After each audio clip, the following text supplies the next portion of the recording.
नमस्ते अनि हार्दिक स्वागत अभिवादन गर्छु। म भरत प्रसाई। आज म माई पोखरीमा आइपुगेको छु। माई पोखरीमा रहेको यो शोभनीय बाटिकामा रहेको छु। मेरो ब्याकग्राउन्डमा तपाईँले देख्न सक्नुहुन्छ, यहाँ लाली गुराँसको एउटा फरक प्रजातिका रूपमा रहेको एन्जेलिया फुलहरूले ढकमक्क ढाकेको छ।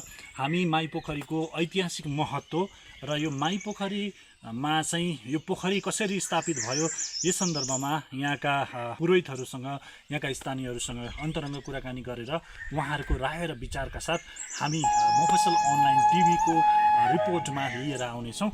पक्कै पनि हेरेर प्रतिक्रिया दिनुहोला। इलामको नाम सुन्न साथ धेरैको मनमा चिया बगान, हरियाली डाँडा र शीतल हावाको तस्बिर आउँछ। तर इलामको यही सुन्दर पहाडी भूभागमा एउटा यस्तो गन्तव्य पनि छ जहाँ पुग्दा प्रकृतिको सौन्दर्य मात्र होइन, आध्यात्मको अनुभूति समेत एकसाथ गर्न सकिन्छ। त्यो गन्तव्य हो माई पोखरी। बिहानको समय पोखरीमाथि हल्का कुहिरोको चादर फैलिएको हुन्छ। वरिपरिका अग्ला रुखहरू निशब्द उभिएका हुन्छन्। चराचुरुङ्गीको मधुर स्वरले वातावरणलाई झन् जीवन्त बनाइरहेको हुन्छ।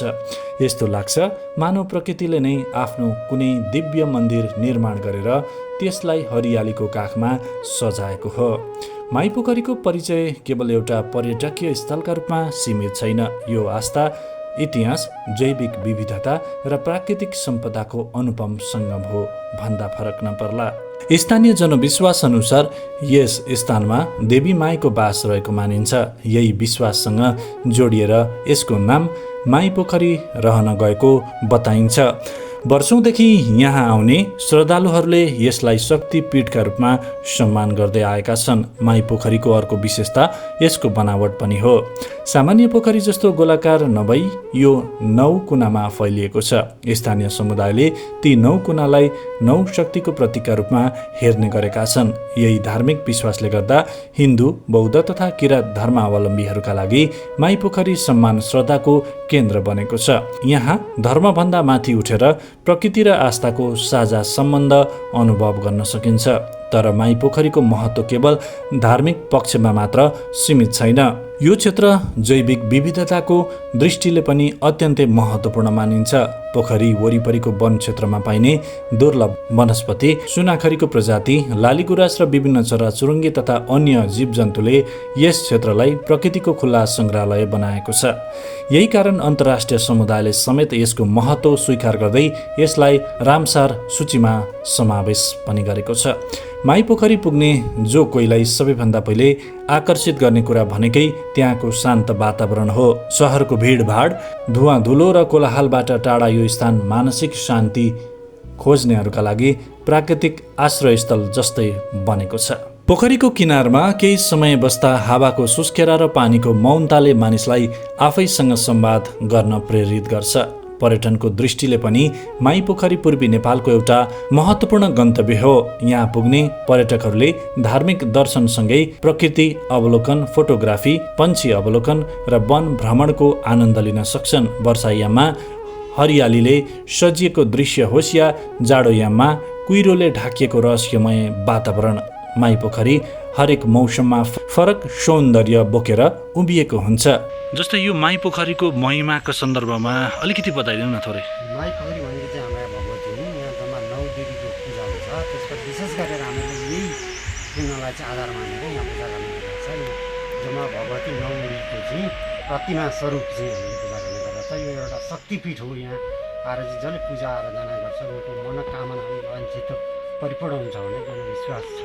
जस्तै यो माई पोखरीसम्म आइपुग्नको लागि चाहिँ सजिलो बाटो के हुनसक्छ? जस्तै पूर्वबाट विभिन्न ठाउँहरूबाट दर्शन गर्न आउने भक्तालुहरूका लागि बाटो भन्ने त अब हाम्रो बिमलाटीबाट जुन गएको बाटो हो होइन। अहिले अब यहाँ अलिकति यसले गर्दाखेरि थोरै असहज भइरहेको छ हामीहरूलाई पनि होइन। नयाँ कटिङले गर्दाखेरि बाटो सिधा बाटो त बिमलाटीबाट गएको ठिक हो। जस्तै यो पोखरी आफै उत्पत्ति भएको, कहिले उत्पत्ति भएको अथवा यसका 9वटा मुखहरू छन् पनि भनिन्छ के? यो सन्दर्भमा अलिकति जानकारी दिनु न, के कसो? यो भनेको शक्तिपीठ हो। यो आफै उत्पत्ति भएको, यो कसैले उत्पत्ति गरेको होइन। यो सत्ययुगदेखिकै हो।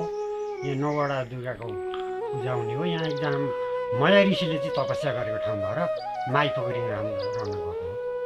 माई पोखरी पुग्न पनि त्यति कठिन छैन। झापाको बिर्तामोडबाट इलाम बजार हुँदै केही समयको यात्रापछि यो स्थल पुग्न सकिन्छ। घुमाउरा सडक, हरियाली जङ्गल र पहाडी दृश्यले यात्रा आफैलाई पनि स्मरणीय बनाइदिन्छ। गन्तव्यमा पुग्दासम्म यात्रु केवल दूरी पार गरिरहेको हुँदैन, उसले प्रकृतिको एउटा नयाँ संसारमा प्रवेश गरिरहेको हुन्छ। आज पर्यटनका अनेक सम्भावना बोकेको नेपालमा माइपोखरी केवल इलामको मात्र नभई देशकै गौरवशाली सम्पदाको रूपमा उभिएको छ। यसको संरक्षण, प्रवर्धन र प्रचार प्रसारले स्थानीय पर्यटनलाई मात्र होइन, समग्र पूर्वी नेपालको आर्थिक तथा सांस्कृतिक विकासमा समेत महत्त्वपूर्ण योगदान पुर्याउन सक्छ। साँच्चै भन्ने हो भने माइपोखरी एउटा पोखरी मात्र होइन, यो प्रकृतिको काखमा सुरक्षित अवस्थामा रहेको आस्था हो, मौनताभित्र बोलिरहेको सौन्दर्य हो। इलामले संसारलाई दिएको एउटा अनुपम उपहार हो। यहाँ पुग्ने प्रत्येक पर्यटकले एउटा दृश्य मात्र होइन, एउटा अनुभूति बोकेर फर्कन्छ। यही अनुभूतिले माइपोखरीलाई अरू गन्तव्यभन्दा विशेष बनाएको छ। मफसल अनलाइन टिभीका लागि अनुषा प्रसाईको साथ भरत प्रसाई, माइपोखरी, इलाम।